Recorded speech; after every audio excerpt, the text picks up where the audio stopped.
Have you ever encountered a hurdle with launching or growing your business? Listen, there are two things that run a business, the back end and your soft skills. Telling you right now, if these aren't in place, you'll lose clients and you'll lose money. You don't want that? Well, you're in the right place. Hey, I'm Dana. Hey, I'm Sarah. We're your hosts of the Entrepreneur Encounter, and we're going to give you a behind-the-scenes glance into our businesses, give you genuine feedback, tips and tricks, plus occasionally bring on guests that care about supporting you to grow your business organically and nurturing authentic relationships. Are you ready? Welcome to another episode of Entrepreneur Encounter. We are your host, Sarah. And Dana. And today we're talking with Mark Lumpkin. Mark is in sales and marketing with STR Cribs. That's an interesting name for a company because when you think of Cribs, what is that show from MTV?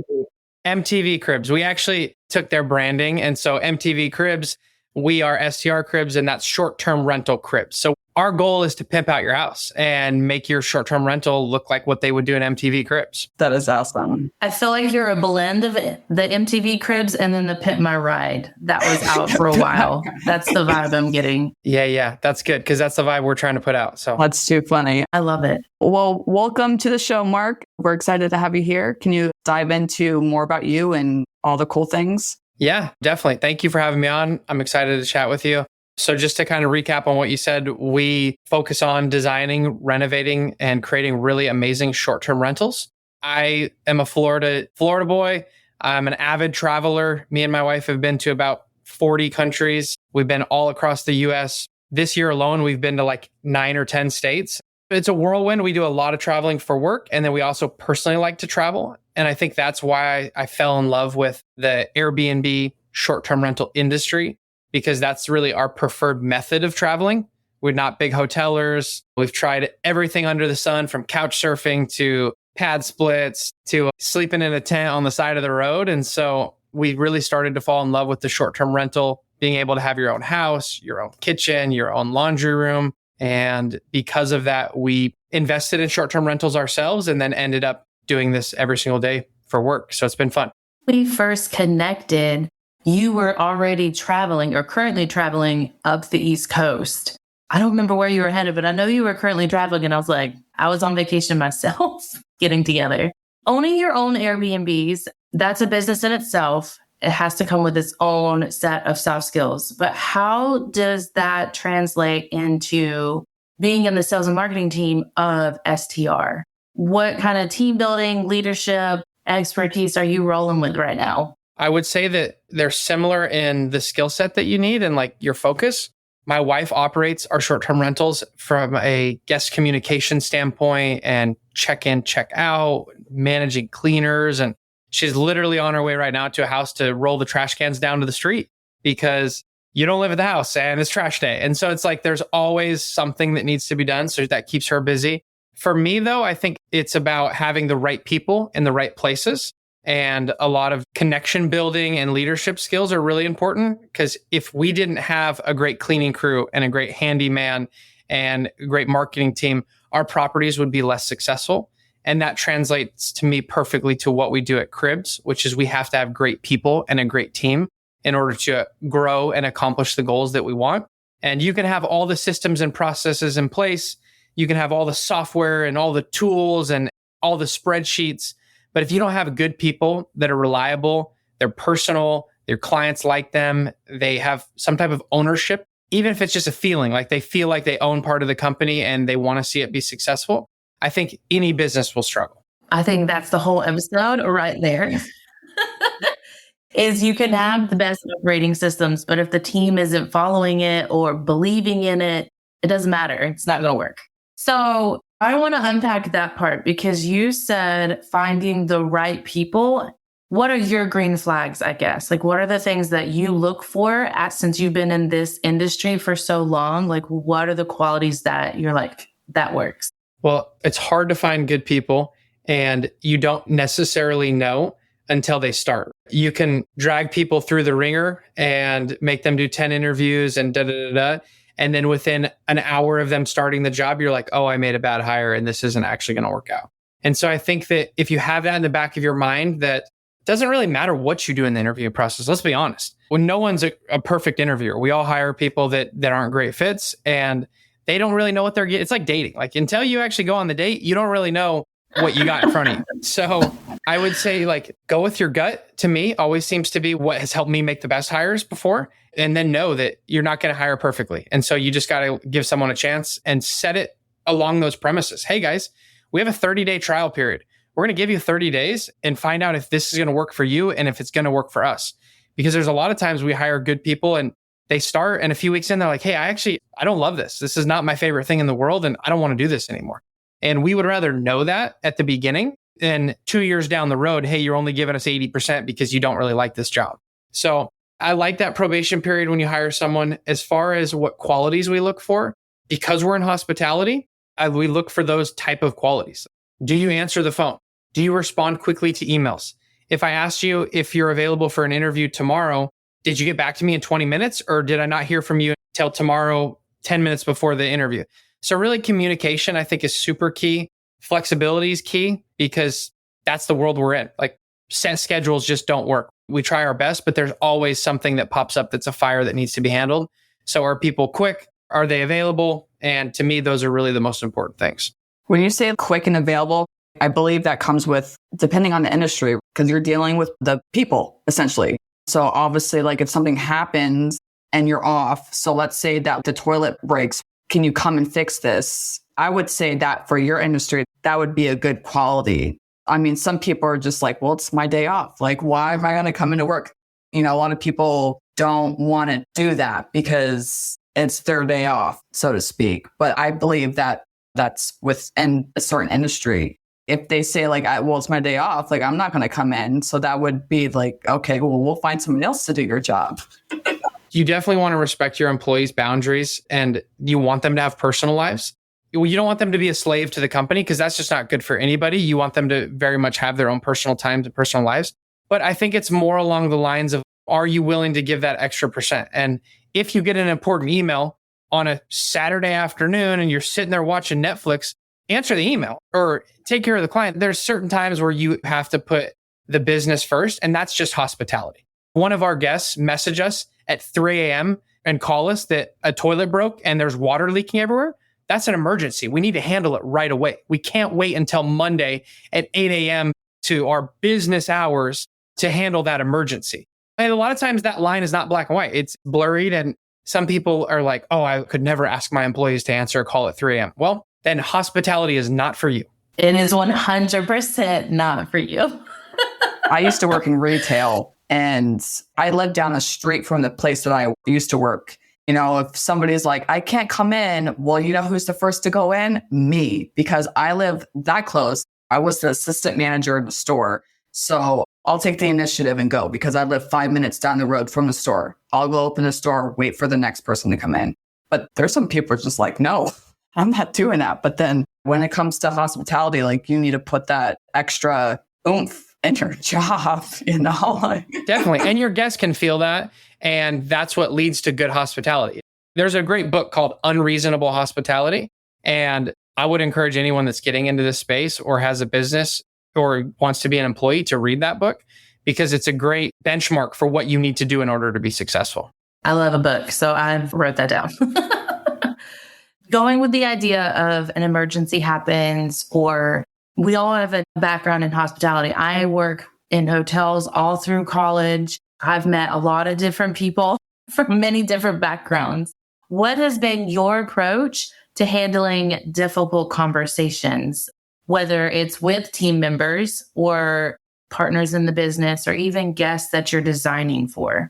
Like a Band-Aid, rip them off quickly and do it. So one, always have difficult conversations on a Zoom call or on the phone. Don't send difficult emails. Don't send bad news text messages. In my opinion, it's the worst possible thing to send a big, long email to a client to tell them that they're going to be over budget and we're behind timeline and da-da-da-da-da. Bad news should always be delivered in person because what happens when you deliver bad news? Well, they're upset and they want to voice their frustrations. And what do people want to do when they're upset and voicing their frustrations? They want the other person to listen. And I can't tell you how many times, it doesn't matter how bad the news is. I can deliver bad news And you can scream at me on the phone for 20 minutes about how I'm an asshole and how I didn't do this and didn't do that and we're behind. And then at the end of the conversation, we're all on the same page. Okay, yep, it is what it is. You're right. I'm sorry. And we move on. So bad news always in person or over the phone, difficult news. And then if you come out the gate with it and you like to tell people how they're feeling, like I had a great call with a client the other day. We were way over budget. Wasn't really our fault. This is real estate. Things happen. And the house had a lot of problems that no one knew about. And I started out the conversation and said, listen, I know you're frustrated. I know that we told you it was only going to cost $100,000. I know that we were wrong. And they had nothing to say. They're like, yeah, that's how we felt. You're right. Okay, well, let's take care of it. I'd say that's the best way to approach those difficult conversations. I think empathy for me is what's always helped. Because with hotels, I've worked with hotels outside of airports. So when I'm working the second shift, I was dealing with people who their flight got delayed or canceled, or they're pissed off by everyone else, but I'm the last face that they see. So normally I just consider myself the hotel bartender and just let them vent. And I was like, how can I make your night, your day just a little bit better so that you have a great evening, or tomorrow morning you can just let it go? And like just understanding that they're not mad at me or frustrated. They're just frustrated in general. And not that I'm the unfortunate soul, but I'm just the person that is willing to listen to them and not tell them to be quiet. And it is what it is. I like that. Definitely. You definitely need to show compassion because, again, like Dan was saying, you never know what's going on and they just need to vent it out. We vent, just get it all out and figure out the solution from there. Yeah. And by letting people vent, that's a great word, and relieve the pressure, then small problems don't become huge problems. And if you have something that's difficult and you're scared and it's uncomfortable, I don't want to call this client to tell them we're over budget, or I don't want to call this person and tell them we're behind schedule. Well, then they're just going to fester and it's going to get worse and worse and worse and worse and worse. And the longer you delay the inevitable, the worse problem you have. It's the Band-Aid analogy. Just rip it off quick. Hey man, sorry, this is messed up. It is what it is. Yell at me for 30 seconds and then let's move on. And if you try to avoid confrontation, it just makes the inevitable confrontation way worse in the future. Yeah, most definitely.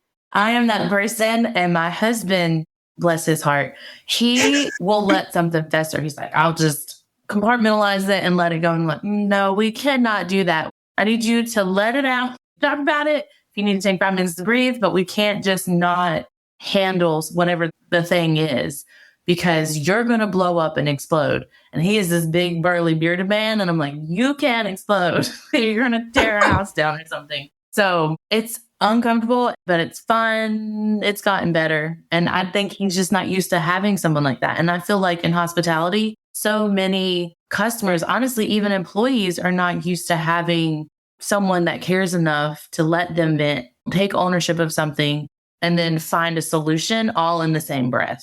Definitely. It's a skill and you have to develop it over time. The only way to do it is to practice. People that have experience, it makes it easier because they've already had difficult conversations over and over and over again. You asked about hiring. That's a conflict resolution is a great skill to have in a new hire. It doesn't matter what they're doing in your organization. If they can resolve conflicts and have tough conversations with fellow employees or clients or vendors, then they're a great asset to your team. Love it. So I'm going to switch gears a little bit to time management and efficiency, because one of the facts from when we first talked is that you've had your hands in the process of over 500 rentals, which is insane. So like I could barely manage 2 homes, and 500, I don't even know where to begin with that. So how do you prioritize tasks and manage your time, especially with what I can only imagine, so many moving parts and high standards to maintain, since you are pimping out someone's rental house? 2 screens is a huge benefit. Having 2 screens up on the computer so that you can have multiple things going on at once. I know a lot of people say don't multitask, but I do. And time block. So your time management, I think, comes down to time blocking. So you've got to have the first hour of the day blocked off on your calendar so people can't book. You don't have any meetings. You only do emails and respond to Slack messages. And then the next 2 hours are whatever you have planned. Client meetings, budget meetings. And then you take a 30-minute break and it's time blocked on your thing. And you get up from your desk and you go walk. And so I think routine breaks of getting up out of your desk and walking around, getting a drink of water, getting some food, kind of refreshes you throughout the day and keeps you sharp so that you're maximizing your time. I think a lot of people, they have enough time in the day, but because they don't sharpen the tool, which is your mind, and step away from the computer screen, they're not as efficient during that time. And so they feel like they don't have enough time to get things done. It's simply because they don't stop working. And so I think stop working is really important, and time blocking your day is really important. That to me is the two most important things about time management. So many entrepreneurs panicking because you're saying to stop working, even just a few minutes a day. My best ideas always come not in front of the computer. Like when I'm walking up and down the street, I'm listening to music or a podcast or nothing, just sitting outside, your best ideas come to you. And you're like, oh, why didn't I think of that? Is because you can't see the trees through the forest. You got to get out of your own head and give yourself a little time to refresh your mind. I had a meeting yesterday with a team member. So I work with teams. She's like, I'm overwhelmed. I feel like I'm not getting things done. She was behind on a lot of things. And I was like, okay, well, let's do this. So on Mondays, create your plan for the week and time block everything out. Like I was telling her, is that even time block, and I like told her, I was get up and go outside. You work remotely. You're not working with anybody. You're by yourself. And I was telling her that, she kind of like laughed at me, not like making fun, but she's like, what do you mean? Like I have to work. I said, well, if you are feeling overwhelmed, it's probably because you're doing too much at once. So get up and go outside. Like what you're saying, like time block the meetings and the Slack messages, because oftentimes you get so distracted by other things coming in at you at once. You definitely need to time block some way. You have the time. Agreed. The one last thing I didn't say, which is kind of my secret hack, is I use Sunday night to plan the week. So if the kids are in bed and your partner's sitting there watching Netflix or scrolling through their phone, I'll grab my laptop. I'll spend 45 minutes. I'll delete all the junk emails, prioritize and say, oh, this is important. I got to get to this tomorrow morning. I'll put stars on them. I'll kind of organize my inbox. I'll look at my next couple of days. It's a huge jumpstart. So on Monday morning, I'm not worrying about the week, because we all know Monday morning, all the crazy stuff happens. The fires start coming in, the messages. Oh, what about this? Oh, what about that? So to have a little bit of extra bandwidth, because I did a little bit of work on Sunday night, it always just sets up my week for success. It does help. I've heard of either doing it Sunday night or Friday, like before you end your day, spend the last few minutes looking and prepping the next week, just so that on Monday, you're not, what am I doing today? What am I doing this week? What projects do I have? That's overwhelming. Then it's barely 9 a.m. or 8 a.m. whenever your workday starts. I love that. Yeah, I do that quite often. Sometimes I get distracted and then start working on Sundays. You know what I mean? Like, I'm like, I want to plan my week. And then I'm like, oh, I can get this done now, so I don't have to do it on Tuesday. I had to work on that myself. I have a strict, I'll do it from my phone, but I do know if I get my laptop, I will just start working. So I make myself look at my calendar from my phone, and then I can quickly put it away. So last question that I have is for entrepreneurs or professionals who are struggling with the high demands of an industry, whether it's in short-term rentals or sales in general. What advice do you have for them that they can start baby step implementing this week? What I would like to hear for is like the work-life balance, so that they can manage their time better and avoid unnecessary stress or burnout. Okay, there's no such thing as a work-life balance.